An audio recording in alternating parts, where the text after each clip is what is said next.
Asante Angela Mdungu kwa taarifa hiyo ya habari za ulimwengu. Msikilizaji, karibu sana kwenye uchambuzi wetu huu wa ripoti kwa kina. Tutaimulikia hotuba ya rais wa Marekani Donald Trump mbele ya bunge la nchi hiyo, ambayo miongoni mwa waliokuwemo ni vitisho vya uwezekano wa kuishambulia Iran. Lakini pia tumezungumza na mchambuzi kuhusu hotuba hiyo. Alichokizungumza Donald Trump ni kama alikuwa anajaribu kushawishi umma wa Marekani wakubaliane na uamuzi ambao Marekani inataka kuchukua kwa Irani. Utasikia kwa kina mtazamo huo uliotolewa na mchambuzi wetu Ibrahim Rahbi kuhusu hotuba hiyo ya Trump, na hasa linapohusika suala la Iran. Kwenye safu hii ya uchambuzi pia tutakuarifu vile vile juu ya hali ya mambo nchini Ukraine, miongoni mwa ripoti zetu nyingine. Karibu. Asante sana msikilizaji kwa kuendelea kuwa nasi hapa DW kwenye mitandao yetu mbalimbali, YouTube na huko Facebook, lakini pia kwa wale wanaotusikiliza moja kwa moja kupitia redio wa shirika. Tuanzie na uchambuzi wetu huko nchini Marekani, ambako Rais Donald Trump amewasilisha kwa ufupi hoja yake kuhusu uwezekano wa kushambulia Iran katika hotuba yake ya hali ya taifa kwa bunge la Marekani siku ya Jumanne. Trump amesema Iran inatengeneza makombora yanayoweza hata kushambulia Marekani, lakini hatoruhusu nchi hiyo aliyoitaja kama mfadhili mkubwa zaidi wa ugaidi duniani kumiliki silaha za nyuklia. John Juma anayo mengi zaidi. Katika hotuba yake, Trump alielekeza lawama kwa matendo ya Iran, ikiwemo kuunga mkono makundi yenye misimamo mikali, mauaji ya waandamanaji, pamoja na programu za nchi hiyo za makombora na nyuklia kama vitisho kwa eneo hilo na kwa Marekani. Madai ya Trump dhidi ya Tehran yanajiri mnamo wakati amerundika zana za kivita na jeshi kubwa huko Mashariki ya Kati karibu na Iran.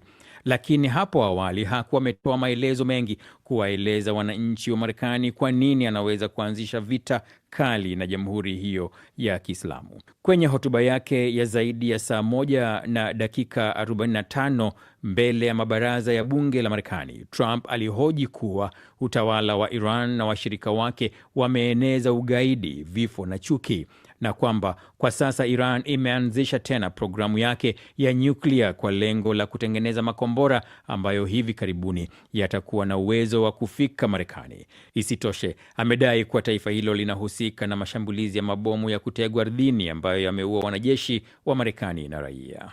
My preference is to solve this problem through diplomacy. But one thing is certain. Chaguo langu ni kutatua tatizo hili kupitia njia za kidiplomasia. Lakini jambo moja ni hakika, sitaruhusu kamwe mfadhili namba 1 wa ugaidi duniani, ambaye bila shaka ndio wao, kumiliki silaha ya nyuklia. Hatuwezi kuruhusu hilo litokee. I will never allow the world's number 1 sponsor of terror, which they are by far, to have a nuclear weapon. Can't let that happen. Iran tayari imekanusha madai ya Trump. Kupitia ukurasa wa X, msemaji wa wizara ya mambo ya nje ya Iran Ismail Bakail ameandika kuwa madai ya Trump kuhusu mpango wake wa nyuklia ni marudio ya uongo mkubwa. Mapema mwezi huu, waziri wa mambo ya nje wa Iran Abbas Araghchi alisema kwenye mahojiano yake na kituo cha televisheni Al Jazeera kwamba Tehran haina uwezo wa kushambulia ndani ya Marekani, lakini itashambulia kambi za kijeshi za Marekani zilizoko Mashariki ya Kati ikiwa Washington itaishambulia. Hotuba hiyo imepewa uzito mkubwa na vyombo vya habari, sio tu ndani ya Marekani bali kimataifa, kwa sababu inatoa dira ya Washington kisiasa na pia kuonyesha namna utawala wa Trump ulivyojipanga kukabiliana na changamoto zinazokabili taifa hilo. Trump alisema uamuzi wa mahakama ya juu kuhusu ushuru ni wa kusikitisha. Kuhusu sera ya uhamiaji, alitetea msimamo wake mkali, akisema ni wajibu wa serikali ya Marekani kulinda raia wa Marekani na si wageni waliofika kinyume cha sheria. Trump vilevile alijimwagia sifa, akidai kuwa Marekani imeimarika zaidi, ni tajiri zaidi na ni imara zaidi kuliko hapo awali tangu alipochukua hatamu za urais kwa muhula wake wa pili Januari mwaka 2025. Msikilizaji, kama ulivyosikia kuhusu hotuba hiyo ya Rais Trump wa Marekani kwa taifa ambayo bila shaka imepewa nafasi kubwa nchini Marekani na hata nje ya Marekani imefuatiliwa kwa karibu. Katika yaliyokuwemo ni hilo swala la uwezekano wa kuishambulia Iran endapo juhudi za kulifanya taifa hilo la Ghuba kutii matakwa ya Marekani zikishindikana. Mwenzangu Mohamed Khelef amezungumza na mchambuzi Ibrahim Rahbi, na kwanza ametaka kujua kile hasa alichokifahamu kutokana na kauli hii ya Trump. Alichokizungumza Donald Trump ni kama alikuwa anajaribu kushawishi umma wa Marekani wakubaliane na uamuzi ambao Marekani inataka kuchukua kwa Irani, kwa sababu kuna kile ambacho kinaonekana kama kura za maoni za ndani zinaonekana raia wengi wa Marekani hawakubaliani na uamuzi wowote wa kijeshi ambao unataka kuchukuliwa dhidi ya Irani. Kwa hiyo ukimsikia Donald Trump anakizungumza, anasema kuwa Irani sasa inajiandaa kutengeneza makombora ambayo yatakuwa na uwezo wa kufika Marekani, akitoa mfano kuwa hivi sasa wana uwezo wa kufika kwenye nchi za Ulaya na sasa wanataka kuelekea upande wa Marekani. Nadhani amechukua kauli ya mwisho katika ziara ya mwisho ya Netanyahu alivyokwenda Marekani. Netanyahu alikwenda na hayo maelezo kuwa hivi sasa Irani inatengeneza makombora ambayo yatasafiri mpaka kuweza kupiga kwenye miji ya Marekani, ambapo ukiangalia ni mbali sana, zaidi ya maili 6,000. Na si kwamba ameshafanya maamuzi kabisa tayari kwamba anataka kushambulia Iran, isipokuwa anatafuta maoni ya umma. Uamuzi bado unabaki kuwa ni kile ambacho hakijatamkwa moja kwa moja, lakini kama utafuatilia vyanzo vya habari mbalimbali vya Marekani, ukiangalia vyanzo hata vya ndani vya Israeli na ulimwenguni kote, vinaonyesha kama kuwa wako karibu sana kufanya hilo, kwa sababu proposal mpya ya Irani pia ambayo itakwenda huko Geneva kesho ni ile ambayo inaonekana kama haijakidhi vigezo katika kile ambacho Marekani wamekitaka, kwa sababu Irani wanaonekana wanarudi mezani na ajenda ile ya kujadili nyuklia, lakini hawataki kujadili makombora wala hawataki kujadili kuhusu washirika wao proxy. Braki, kuna wengine Ibrahim Rabi ambao wanasema kwamba kwa hakika hotuba ya Trump ya jana ilikuwa inaelezea zaidi diplomasia, kwamba ina nafasi kubwa zaidi kuliko ni uwezekano wa vita, lakini kama ambavyo nasema inaonekana ina ujumbe wa aina mbili ndani yake. Huu upande wa diplomasia unaozungumziaje? Waziri wa mambo ya nje wa Irani Abbas Araghchi amelizungumza hilo kuhusu diplomasia, na ukiangalia vyombo vya habari vya Irani jana na leo wamekuwa wakirudia kukariri kusema kuwa wanatoa nafasi kubwa kwa diplomasia kuweza kutatua hili tatizo. Ukimsikiliza Donald Trump kwenye hotuba yake amezungumza pia hilo, ndio maana anasema ametoa nafasi, anasema kuwa ngoja tujaribu tuone kama diplomasia itafanyika, kama haitoweza kufikia basi lolote linaweza kutokea. Sasa majibu ambayo wachambuzi sisi tunatazama, tunaangalia kuwa mlizungumza nini katika mazungumzo ya mwisho na mlipokwama ni wapi. Sasa tukitazama walichozungumza na walipokwama, na tunatazama kile ambacho kimekwisha kupendekezwa katika mazungumzo mapya, tunapoona kuwa hakuna mabadiliko, kwa sababu Marekani alitaka mezani katika mazungumzo liwepo swala la makombora, uwepo mjadala kuhusu proxy. Sasa ni kitu ambacho kuwa Irani hataki kujadili kabisa kuhusu uwezo wake wa makombora, anasema hili ni la kwetu, haliwahusu, lakini hataki kujadili kuhusu muungano wa washirika wake wa kikanda. Sasa amekwenda na lile ambalo anakusudia kuwa tuzungumze nyuklia, na yuko tayari kwa kila kitu kuhusu makubaliano ya nyuklia. Sasa unaona kabisa kuwa kuna sehemu mbili bado hazijakaa sawa. Kwa lugha nyepesi unaona kuwa bado wako mbali kufikia makubaliano. Upande wa Irani wenyewe nao pia wamejipangaje kuhusu uwezekano ambao ni mkubwa zaidi wa vita kuliko ni uwezekano wa mazungumzo kufanikiwa? Nadhani mara kadhaa kauli zimetoka ndani ya Irani. Nilimsikia mmoja wa majenerali anasema kuwa wao hawatothubutu kuanzisha vita yoyote, lakini pia wanaweza wakafanya uamuzi vita ishe lini. Hilo wamelizungumza. Huyo msikilizaji ni mchambuzi Ibrahim Rahbi aliyeitazama kwa mtazamo wake hotuba ya rais wa Marekani Donald Trump hapo jana, ambayo pamoja na mengine imegusia zaidi suala la mvutano wake na Jamhuri ya Kiislamu ya Iran. DW tunavuma kwa kishindo. Na Baraza Kuu la Umoja wa Mataifa limepitisha azimio linalohimiza usitishwaji vita mara moja na kupatikana amani ya kudumu nchini Ukraine, miaka 4 tangu uvamizi wa Urusi kuanza. Wakati huo huo, watu 4 wameuawa kusini mwa Ukraine baada ya Urusi kufanya mashambulio ya angani kwenye eneo la Zaporizhia. Thelma Mwadzaya amekusanya mengi zaidi. Azimio hilo linatoa wito wa vita kati ya Urusi na Ukraine kusitishwa mara moja bila masharti yoyote, kadhalika kudumisha amani kwa kufuata vigezo vya kimataifa. Idadi kubwa ya nchi wanachama wa Baraza Kuu la Umoja wa Mataifa ilipitisha azimio hilo la kusitisha vita mara moja na kudumisha amani Ukraine. Mataifa 12 yalilipinga azimio hilo na mengine 51 ikiwemo Marekani na China yalisusia kura hiyo. Teng Fei ni mwakilishi wa kudumu wa China katika Umoja wa Mataifa. China inaunga mkono juhudi zote za amani na inawatolea wito wadau wote kudumisha amani, kuendelea kuwa na uelewa wa kina na kujitahidi kufikia makubaliano ya amani ya kudumu yanayozingatia pande zote. Ipo haja ya kusaka suluhu ya chanzo cha hali hii na kuunda mpango madhubuti utakaoleta amani ya kudumu na ustawi barani Ulaya. Wakati huo huo, akizungumza na chombo cha habari cha umma cha Ujerumani ARD, rais wa Baraza Kuu la Umoja Mataifa Annalena Baerbock alisisitiza kuwa azimio hilo lilikuwa linatilia mkazo ambalo lishakubaliwa mara kadhaa kuhusu Ukraine.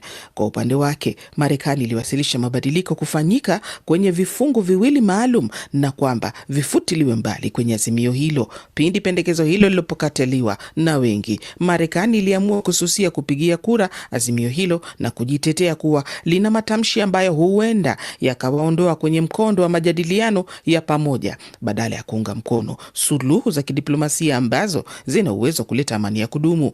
Yote haya yakiendelea, watu 4 akiwemo mtoto wameuawa baada ya Urusi kufanya mashambulizi ya angani kwenye eneo la kusini mwa Ukraine la Zaporizhia. Duru za Ukraine zinaashiria kuwa shambulio hilo liliangusha jengo la makazi na kuharibu jengine. Ifahamike kuwa Ukraine imekuwa ikijilinda na kujaribu kuzuia uvamizi kamili wa Urusi kwa msaada wa ndani wa mataifa ya Magharibi. Asante sana Thelma Mwazaya kwa ripoti hiyo, msikilizaji, ambayo vile ndo itakuwa ni kiini cha mjadala wetu hii leo wa siku, kutokana na miaka 4 ya vita vya nchini Ukraine. Basi natumai utaendelea kwa nasi ili kupata mengi zaidi kuhusiana na vita hivyo. Lakini tuelekee hivi sasa huko China, ambako kansela wa Ujerumani Friedrich Merz anafanya ziara katika nchi hiyo, ziara yake ya kwanza ya siku 2 tangu alipochaguliwa kwa kansela katikati ya mwaka jana. Ameanza ziara yake hii leo katika nchi hiyo iliyo mshirika wake mkubwa wa kibiashara na mshindani wake mkuu katika masuala ya kiteknolojia. Ziara hiyo pia inafanyika wakati uchumi wa Ujerumani ulio mkubwa zaidi barani Ulaya ukitikisika. Amina Abubakar na taarifa zaidi. Ujerumani na China zinataka kuimarisha mahusiano yao ya kiuchumi wakati ambapo rais wa Marekani Donald Trump akiwa amesababisha mvutano mkubwa wa kibiashara duniani kutokana na hatua zake za ongezeko la ushuru na mabadiliko ya sera zake za kigeni. Katika mazungumzo yake na waziri mkuu wa China Li Qiang, Merz alisema kwamba Ujerumani inataka kuimarisha mahusiano yake hayo ya kiuchumi, huku akisisitiza umuhimu wa kuwa na ushirikiano wa haki na wa wazi. Tunataka ushirikiano na China, ushirikiano ulio na usawa, wa kuaminika na wa haki. Hayo ndiyo tunayoyataka na kuyaomba, na pia tunatumai na kutarajia hayo kutoka upande wa China. Li hata hivyo ametoa wito kwa pande zote mbili kufanya kazi pamoja kulinda ushirikiano na biashara huria na kujitahidi pia kujenga mfumo wa uongozi wa biashara ulio na haki duniani. Uchumi wa Ujerumani unaoongozwa na mauzo ya nje umekuwa ukitegemea zaidi soko kubwa la China katika miaka ya hivi karibuni, lakini pia mauzo ya bidhaa za Ujerumani kama vile magari yamepungua kutokana na ushindani wa ndani unaoongezeka. Hii leo jioni kansela huyo wa Ujerumani anatarajiwa kuzungumza na Xi Jinping, rais wa China, katika majadiliano yatakayogusia masuala ya ulinzi na pia haki za binadamu. Merz pia anatarajiwa kusisitiza masilahi ya Ujerumani na Ulaya kwa kumuomba amshinikize mshirika wake mkubwa Urusi kusitisha vita vyake na Ukraine. Merz yuko katika ziara yake hiyo ya siku 2 nchini China akiwa ameandamana na ujumbe mkubwa wa wafanyabiashara 30 wa Ujerumani, wakiwemo wakuu wa kampuni za magari za Volkswagen, BMW na Mercedes-Benz. Kampuni hizi ni sehemu ya zile ambazo zimejikuta zikibanwa katikati kwenye ushindani wa kibiashara baina ya ukuaji mkubwa wa sekta ya viwanda vya magari ya umeme ya China na vikwazo vya ushuru vya Marekani ambavyo vimeongeza gharama za mabilioni upande wao. China, ambaye ni taifa la pili kubwa kiuchumi duniani, liliipiku Marekani mwaka uliopita kwa kuwa mshirika mkubwa wa kibiashara wa Ujerumani, lakini licha ya hilo Ujerumani inaliona taifa hilo linalotawaliwa na chama cha kikomunisti kuwa mpinzani wa kimfumo wa Ulaya. Na tuende barani Afrika, nchini Jamhuri ya Kidemokrasia ya Kongo. Mwezi mmoja baada ya kuondoka kwa waasi wa AFC M23 kutoka mji wa Uvira katika jimbo la Kivu Kusini, makaburi manne ya halaiki yamegunduliwa. Ugunduzi wa makaburi hayo umeamsha hasira na wasiwasi miongoni mwa wakazi wa Uvira wanaotaka kupewa mwangaza zaidi kuhusu miili ya watu hao, wakati familia nyingi zikiwa hazina taarifa kuhusu vijana wao waliokamatwa na AFC M23. Lilian Mtono na taarifa zaidi. Mashuhuda mbalimbali wanasema takriban makaburi manne ya halaiki yamegunduliwa. Kati ya hayo, mawili yalikuwa na miili zaidi ya 100 katika eneo la karibu na kambi ya kijeshi iliyokaliwa na AFC M23 katika kitongoji cha Kilomoni kwenye mtaa wa Kavimvira. Kaburi jingine lilikuwa na takriban miili 20 katika kitongoji cha Kilibula kwenye mtaa wa Kalundu, na la 4 lilikuwa na miili karibu 50 kwenye kijiji cha Kabimba kilicho umbali wa kilomita 8 kutokea upande wa kusini mwa mji wa Uvira. Makaburi ya halaiki ya Kilibula na Kabimba yaligunduliwa na wakazi ambao walitoa taarifa kwa vyombo vya usalama. Wakazi hawa wa Uvira wanaelezea huzuni yao. Ilikuwa ni kuchagua vijana fulani ambao kwao walikuwa wanajua kuwa wanatumika ama wanatetea serikali. Kwa mtazamo wangu mimi binafsi naona kama ni wenye walikuwa hapa wenye tulikuwa nao hapa Uvira. Tulikuwa na hao rebeli hao. Ajili guvernema isenye likuja ndiye nakuja kugundua hayo maforce commune. Tulikuwa nakutanisha maiti ya hapa na huko na huku, lakini wale wote walikuwa wanachukuliwa kama viko 10 kama ni 12 wanabebewa directement na kwenda kuzikwa fasi moja ndani ya shimo. Kwa zaidi ya mwaka mmoja mji wa Uvira umegeuka kuwa ngome na kituo cha operesheni za kijeshi na makao makuu ya wapiganaji wa Wazalendo. Kwenye mji huo pia kuna uwepo mkubwa wa vikosi vya jeshi la Kongo na wanajeshi kutoka jeshi la ulinzi wa taifa la Burundi. Wanaharakati wa mashirika ya kiraia wanakumbusha kuwa mji wa Uvira ulipotekwa na waasi wa AFC M23. Vijana wengi walioshukiwa kuwa wanamgambo wa Wazalendo wanaounga mkono jeshi la Kongo walikamatwa. Watetezi wa haki za binadamu mjini Uvira wanasisitiza kuwa hali ni ya kutisha. Gilaine Kabamba, mkurugenzi wa kituo kinachofuatilia sheria, haki na utawala kwa uwiano wa kijamii nchini Kongo, anataka uchunguzi ufanyike.